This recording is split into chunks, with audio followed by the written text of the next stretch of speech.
Doctor Bhupen হাজৰিকাদেৱে তেখেতৰ গীতৰ মাধ্যমেৰে কৈছিল, মহাবাহু ব্ৰহ্মপুত্ৰ মহামিলনৰ তীৰ্থ, কত যুগ ধৰি আহিছে প্ৰকাশে সমন্বয়ৰ অৰ্থ। ব্ৰহ্মপুত্ৰ বৰলুইত, লুইত কিম্বা লোহিত, অসম তথা অসমীয়াৰ প্ৰাণৰ স্পন্দন। বৰলুইতৰ দুয়োপাৰে বৰ্ণিল সভ্যতা সংস্কৃতিৰ মূৰ্ত প্ৰকাশ। লুইতক কেন্দ্ৰ কৰি গঢ়ি উঠিছে জাতি জনগোষ্ঠীৰ নৈপৰীয়া জীৱনৰ মধুৰতম প্ৰাপ্তি। নদীয়ে গঢ়িছে অৰ্থনৈতিক আৰু সমাজ জীৱনৰ এটি নতুন সুঁতি। ভাৰতীয় পুৰাতন সভ্যতাৰ অমৰ চানেকি নদী সভ্যতা ব্ৰহ্মপুত্ৰ। ব্ৰহ্মপুত্ৰ অসমৰ এখন প্ৰধান নদী। চীনৰ তিব্বত পৰ্বতমালাৰ মানস সৰোবৰৰ পৰা এই নৈখনে ২৯০০ কিলোমিটাৰ অতিক্ৰম কৰি চীন, ভাৰত আৰু বাংলাদেশ এই তিনিখন দেশৰ মাজেৰে বৈ গৈ বংগোপসাগৰত মিলিত হৈছে। দক্ষিণ তিব্বতৰ মানস সৰোবৰ হ্ৰদৰ পৰা ওলাই অহা প্ৰায় ৭ কিলোমিটাৰ দূৰত সমুদ্ৰ তলৰ পৰা প্ৰায় ৫৩০০ কিলোমিটাৰ ওপৰত অৱস্থিত ছেমায়ুং ডুং গ্লেছিয়াৰৰ পৰাই ব্ৰহ্মপুত্ৰৰ উৎপত্তি হৈছে। চীন দেশৰ স্থানীয় লোকে এই নৈখনৰ নাম চাংপু বা ইয়াৰলং চাংপু বুলি কয়। চীনৰ পৰা বৈ আহি অৰুণাচল প্ৰদেশ হৈ ভাৰতবৰ্ষত প্ৰৱেশ কৰা এই নৈখন সেই ৰাজ্যখনত দিহাং বা চিয়াং বুলি নামাকৃত। এই নৈখনে অসমৰ পূবফালৰ পৰা বৈ অহা দিবাং আৰু লোহিতৰ লগত শদিয়াৰ ওচৰত মিলিত হৈ ব্ৰহ্মপুত্ৰ নাম লৈ অসম উপত্যকাৰ মাজেৰে বৈ যায়। অসমৰ পূব প্ৰান্তৰ পৰা পশ্চিম প্ৰান্তলৈকে শত সহস্ৰ নৈ, জান-জুৰি, নিজৰা, উপনৈৰ জলধাৰাৰে ব্ৰহ্মপুত্ৰৰ বুকু উপচি থাকে। মহাবাহু ব্ৰহ্মপুত্ৰই চিৰদিন অসমীয়া মানুহৰ কল্যাণ সাধন কৰি আহিছে, যাৰ দুই পাৰৰ কৃষ্টি সংস্কৃতি আৰু সাহিত্যৰ জৰিয়তে সমাজখনক একতাৰ বান্ধোনেৰে বান্ধি ৰাখিছে। মহাবাহুৰ সৈতে মিলিত হোৱা উপনৈসমূহেও সেই একেই ভূমিকা পালন কৰি আহিছে।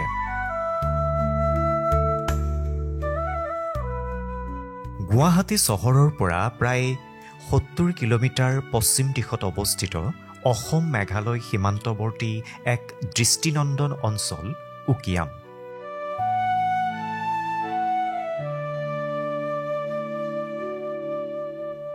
প্ৰাকৃতিক সম্পদেৰে ভৰপূৰ এই ঠাইখনৰ চৌপাশে থকা লানি লানি পাহাৰ আৰু গছ বিৰিখে প্ৰকৃতিৰ কোলাত যেন সেউজী ৰহণ সানিছে। পাহাৰৰ ভাজে ভাজে নামি অহা নৈৰ কুলু কুলু শব্দ যেন কোনোবা ৰূপহীৰ দুভৰিত বাজিছে নুপুৰ। সীমান্তৱৰ্তী ৰাজ্য মেঘালয়ৰ পৰা বৈ অহা শ্ৰী, দ্ৰোণ আৰু ঘোগা এই তিনি নদীয়ে অসমত প্ৰৱেশ কৰি প্ৰায় ২০০ মিটাৰৰ ভিতৰতে একলগ হৈ কুলচি বা কলহী নাম লৈ অসমৰ বুকুৱেদি প্ৰায় ১০০ কিলোমিটাৰ বৈ গৈ মহাবাহু ব্ৰহ্মপুত্ৰত মিলিত হৈছে।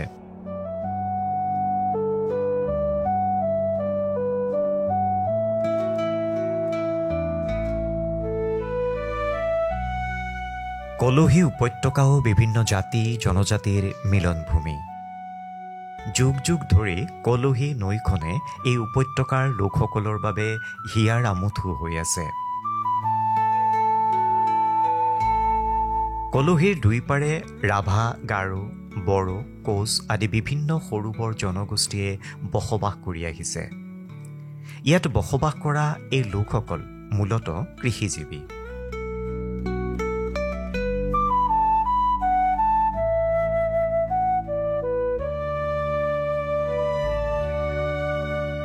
ছয়গাঁও চহৰৰ পৰা প্ৰায় ১৫ কিলোমিটাৰ দক্ষিণ দিশত অৱস্থিত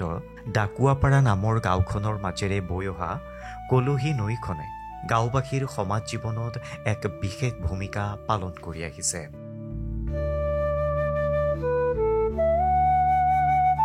এই কলহীৰ পাৰতে বসবাস কৰা জনগোষ্ঠীসকলৰ ভিতৰত পাতি ৰাভাসকল এই গাঁৱত প্ৰধান।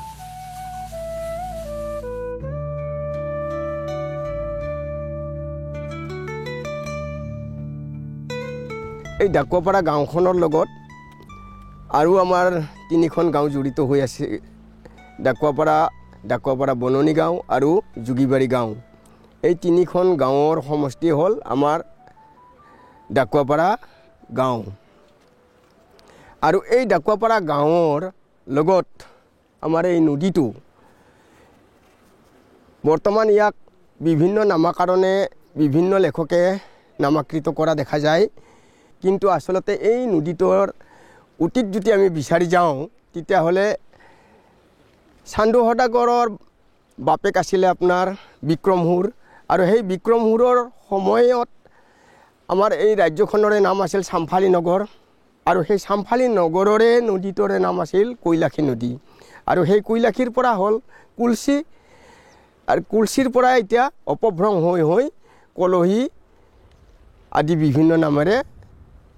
লিখা মেলা কৰে যিয়ে নহওক আমাৰ এই নদীটোৰ লগত আমাৰ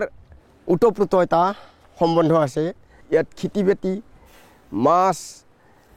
আগতে ইয়াতেই মাছ ধৰি মানুহে খাই মেলি জীৱন যাপন কৰিছিলে সেই খেতি পথাৰত খেতিৰ বাদ দিও আমাৰ মানুহে বিশেষকৈ আপোনাৰ তামোল আৰু মালভোগ কলৰ এনেকুৱা উদ্যান খেতি সেই পথাৰবিলাকত কৰিবলৈ লৈছে আৰু মানুহখিনি তেনেধৰণেই জীৱন নিৰ্বাহ কৰিবলৈ লৈছে প্ৰায় 1500ৰ পৰা 1600 জনসংখ্যাৰে পৰিপূৰ্ণ এই গাঁওখনত প্ৰায় সংখ্যক লোকেই কৃষিজীৱী এই কৃষিজীৱী লোকসকলে কলহীৰ পাৰতে বিভিন্ন ধৰণৰ খেতি বাতি কৰি বিভিন্ন ধৰণৰ জীৱিকা নিৰ্বাহ কৰি আহিছে বাৰিষা নৈখনৰ উন্মাদ গতিয়ে যদিও বা গাঁওবাসীৰ বাবে কিছু কষ্টকৰ পৰিৱেশৰ সৃষ্টি কৰে তথাপিও কলহীৰ বানে অঞ্চলটোত পেলাই থৈ যোৱা পলসে ইয়াৰ কৃষকক সহায় কৰিও আহিছে ৰাভাসকলৰ অদম্য সাহস আৰু অঞ্চলটোৰ সাৰুৱা কৃষিভূমিত আজিকোপতি কলহী উপত্যকাত কৃষি সংস্কৃতিক জীপাল কৰি ৰাখিছে আহু বাও শালিধানৰ লগতে নৈপৰীয়া এই পাতি ৰাভাসকলে কলহী পাৰতে কল খেতি কৰি জীৱন জীৱিকা নিৰ্বাহৰ পথো প্ৰশস্ত কৰি তুলিছে আমাৰ এই কল বাগানখন আমাৰ 2 বছৰ হ'ল কৰা আৰু 2 বছৰৰ পিছত আমি যিখিনি বস্তু পুতিছিলোঁ অলপ হেৰি হৈছে নাই সাৰ চাৰ মাৰি কিনে অলপ বাঢ়াইছোঁ গাছকেইটা বাঢ়াই কিনে আৰু কল লাগিছে লগাৰ পিছত আমি মোটামুটি 6 মাহৰ পিছত আমি কল পাওঁ আৰু কল পাই কিনে অলপ বিক্ৰী কৰোঁ বিক্ৰী কৰি কিনে আমি অলপ টকা অলপ পাওঁ নদীখন আমাৰ পানীটো যেতিয়া ডুবি যাব পানী বা বাঢ়িলে অলপ কলবিলাক সেই অনিষ্ট হয় আৰু বেয়া হয় আৰু নদীখনৰ কাৰণে আমাৰ পানী যোগান দিয়াটো ভাল হয় আৰু সেই গছ গছনি অলপমান ভাল হয় আমাৰ এই ধান খেতি কৰোঁ ধান খেতিৰ কাৰণে আমাৰ মেচিনত চলাবৰ কাৰণে ভাল হয় কলত মাৰাৰ কাৰণেও ভাল হয় পানীটো থোৱাৰ কাৰণেও ভাল হয়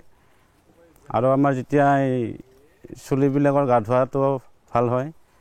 কাপোৰ কানি ধোৱাৰ কাৰণে আমাৰ সুবিধাটো থাকে এইটো কাৰণে আমাৰ নদীটো থকাৰ কাৰণে ভাল হৈছে আৰু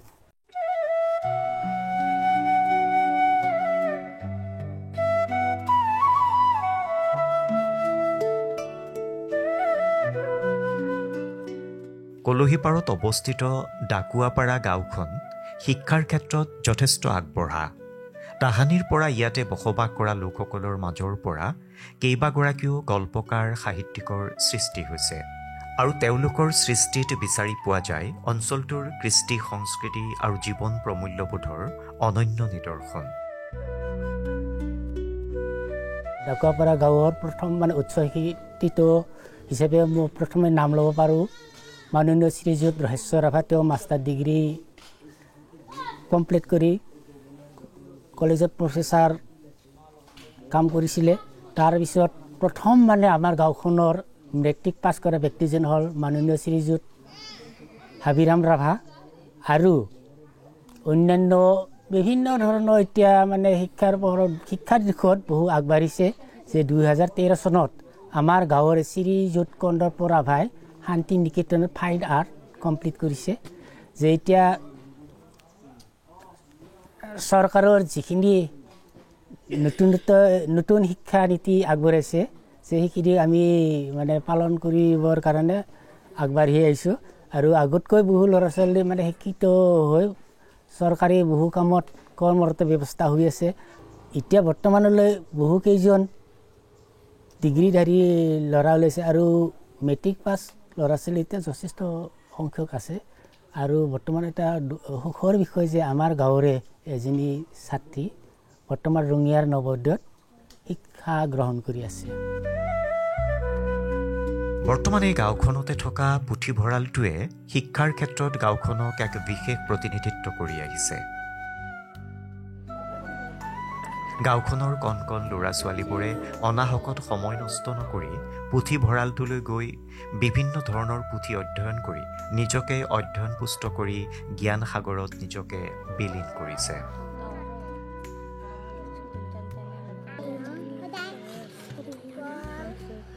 আমাৰ শ্ৰী শ্ৰী শিৱাজিত পুথিভঁৰাল আমাৰ স্থাপিত হৈছিলে 1961 চনত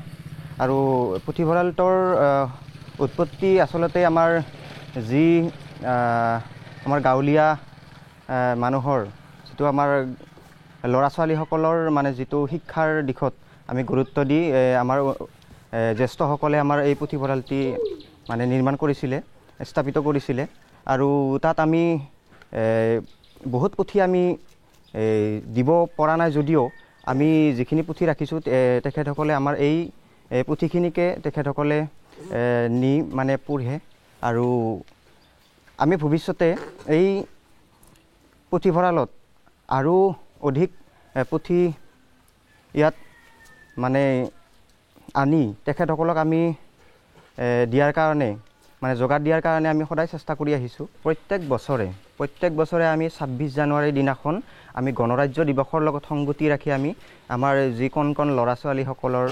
চিত্ৰাংকন প্ৰতিযোগিতা কবিতা আবৃত্তি প্ৰতিযোগিতাৰ পৰা আদি কৰি চিঠি মানে হাতে লিখা যিটো চিঠি মানে থিতাত জেগাত চিঠি লিখাৰ কম্পিটিশ্যনটো মানে আমি আয়োজন কৰোঁ লগতে আমি বিভিন্ন ধৰণৰ ইয়াত নৃত্য গীত মানে কৰাৰ কাৰণে আমি সুবিধা দিওঁ আমি 26 জানুৱাৰীৰ দিনাখন আৰু 15 আগষ্টৰ দিনাখনো আমি কি কৰোঁ আমাৰ গাঁৱৰ যি আমাৰ সুনাম কৃতি ছাত্ৰ ছাত্ৰীৰ লগতে কৃতি খেলুৱৈক আমি বা শিল্পীক মানে আমি সম্বৰ্ধনা জনোৱাৰ যিটো ব্যৱস্থা কৰোঁ আমি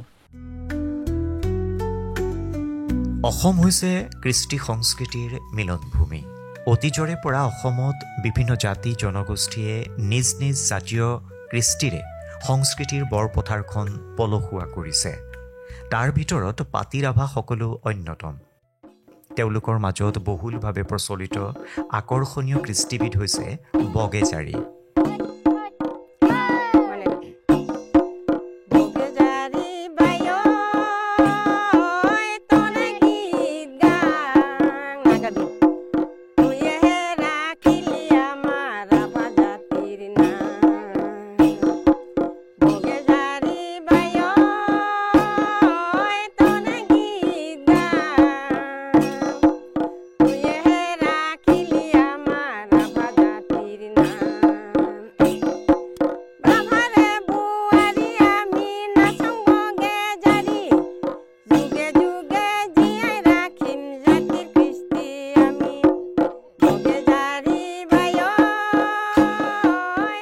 বগেজাৰী গীত সম্পৰ্কে বহুতো জনপ্ৰবাদ পোৱা যায় প্ৰবাদ মতে পুৰণি কালত খোপে আৰু বগে নামৰ ৰাভা সম্প্ৰদায়ৰ বাই ভনী দুজনী আছিল তাৰে বগে বুলি কোৱাজনী গায়িকা আৰু গীতিকাৰ আছিল তাৰে বগে বোলাজনীয়ে গীত ৰচনা কৰিছিল আৰু কণ্ঠদানো কৰিছিল আৰু প্ৰবাদ মতে এই বগেকে পাতি ৰাভাসকলৰ প্ৰথম গীতিকাৰ বুলিও কোৱা হয় সেয়েহে বগে ৰচনা কৰা গীতবোৰকে বগেজাৰী গীত বুলি কোৱা হয় এই বগেজাৰী গীতবোৰৰ মাজেৰে পাতি ৰাভাসকলৰ সহজ সৰল জীৱনৰ প্ৰতিচ্ছবি সংৰক্ষিত হৈ আছে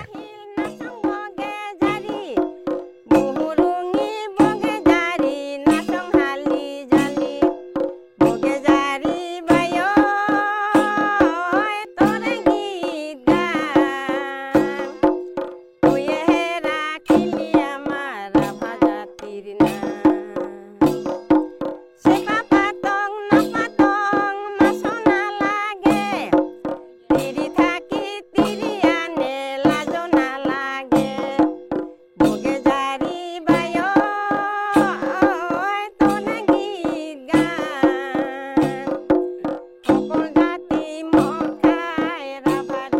লৈতপুৰীয়া কৃষ্টি সংস্কৃতিৰ লগত আমাৰ গাঁওখনৰ বিশেষকৈ জড়িত যে আমাৰ যদি আমি পুৰাণৰ ফালে গুচি যাওঁ সেই চান্দু সদাগৰৰ সময়তেই আমাৰ যে মানে ঢুলীয়া কৃষ্টিটোৰ এটা প্ৰচলন আছিলে তাৰো আমি প্ৰমাণ এটা পোৱা যায় আৰু তেতিয়াৰ পৰাই ঢুলীয়া কৃষ্টিৰ লগতে আমাৰ গাঁওখনত বিহুৰ কৃষ্টি তাৰপিছত ৰাভা কৃষ্টি বগেজাৰী নৃত্য এইবিলাক আমাৰ কৃষ্টি সংস্কৃতিখিনি আমাৰ গাঁৱত বৰ্তমানে আমি অতীতৰ পৰাই মানে জীৱিত কৰি ৰাখিছোঁ আৰু বৰ্তমানে চলি আছে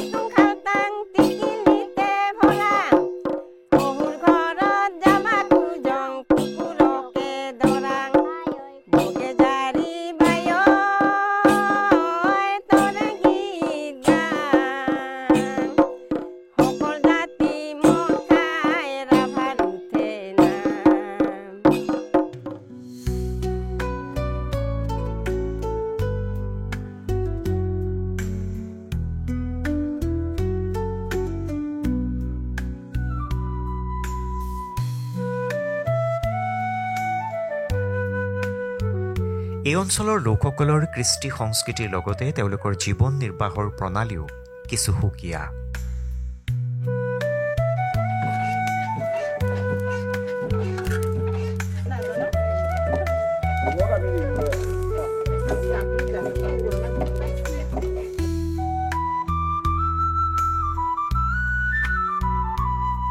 মাছ ল'ব বাইদেউ কি মাছ আনিছে এয়া চান্দা মাছ আছে গৰৈ মাছ আছে ভালনা মাছটো গাঁওখনৰ মাজেৰে বৈ যোৱা কলহীৰ মাছ কাছ আৰু কলহী পাৰত প্ৰকৃতিয়ে দিয়া শাক কচু আদি তেওঁলোকৰ প্ৰধান খাদ্য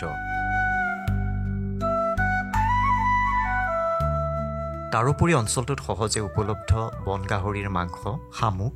পলু লেটা আদি ভিন্ন জুতিৰে প্ৰস্তুত কৰি তেওঁলোকৰ খাদ্য সম্ভাৰক এক বিশেষ মাত্ৰা প্ৰদান কৰিছে পলু লেটাটো আপোনাৰ ধৰক আমাৰ প্ৰায় মানে জনজাতীয় মহিলাসকলে পোহে এতিয়া কথা হ'ল যে এৰা গছ বা এৰা পাতৰ অভাৱত মানে কমি গৈছে আৰু পলুৰ মানে লেটা বুলি কয় লেটাটো মানে ধৰক এই শুকানকৈ বাকলিসহ মানে খৰখৰাই খোৱা বুলি কয় তেনেকৈও খাব পাৰি আৰু উহুৱাই দি আপোনাৰ তাৰ বাকলিটো গুছে তেনেকৈও মানে ধুনীয়াকৈ খাব পাৰি ৰাভাসকলে জুইত পোৰা সকলো খাদ্যই ভাল পায় জুইত পোৰা শুকান গাহৰি মাছ আলু বেতৰ গাজ আদি তেওঁলোকৰ প্ৰিয় খাদ্য এতিয়া সব বস্তুই মানে ধৰ আধুনিকতা পৰখ কৰি মানে সব নোহোৱা হৈছে কাৰণ এতিয়া খেতি বাতি বা বিলবিলাকত মানে মাছ মৰাৰ এতিয়া সহজ পদ্ধতি হৈছে যে এই কিছুমান মানে মেডিচিন ব্যৱহাৰ কৰি সব মানে নষ্ট হৈ বা কমি যাব ধৰিছে গতিকে শামুকটো তাৰ এনেকুৱা কি খাই যে সৰু যিটো শামুক সেইটোক আমি ধান শামুক বুলি কওঁ সেইটো মানে এৰাত এই বিলৰ পৰা মানে বুটলি আনি এৰাতি মানে পানীত থওঁ তাৰপিছত মানে এই পিছফালটো মানে আমি কাটি তাক মাহ বা অমিতাৰ লগত মানে বনাই খাওঁ আৰু যিটো ডাঙৰ শামুক আমাৰ পাতি ৰাভাবিলাকে ধন্দলা শামুক বুলি কয় সেইটোক আপোনাৰ মানে এই চেল বা খলাটোৰ পৰা উলিয়াই তাক মানে মাংসটো খুব ধুনীয়াকৈ আমি মানে ৰান্ধি খায়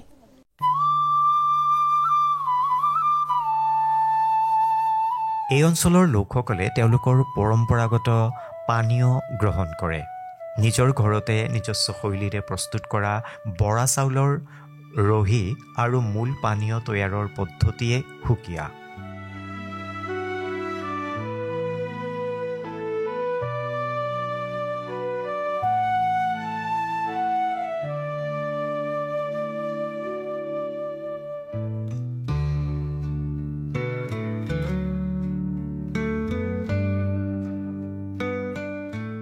আমাৰ পুৰণিকলত মানুহবিলাকে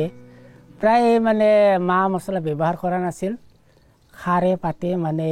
ৰান্ধি বাঢ়ি খাইছিল বেছিভাগ মানে উহুৱাই খাইছিল উতলাই খাইছিলে যে এতিয়াও আমাৰ মানে প্ৰচলিত ব্যৱস্থা আছে যে কিছুমান পাতৰ মানে খাৰ পিঠাগুড়ি দি ৰান্ধে আৰু বৰ্তমান এতিয়াৰ যুগত আধুনিকৰ অলপ পোহৰ পায় তেল মাহ মছলা আদি ব্যৱহাৰ কৰে যে বিশেষকৈ আমাৰ মানে প্ৰধান মানে মাংসটো ভাল পোৱা মাংসটো হ'ল গাহৰি মাংস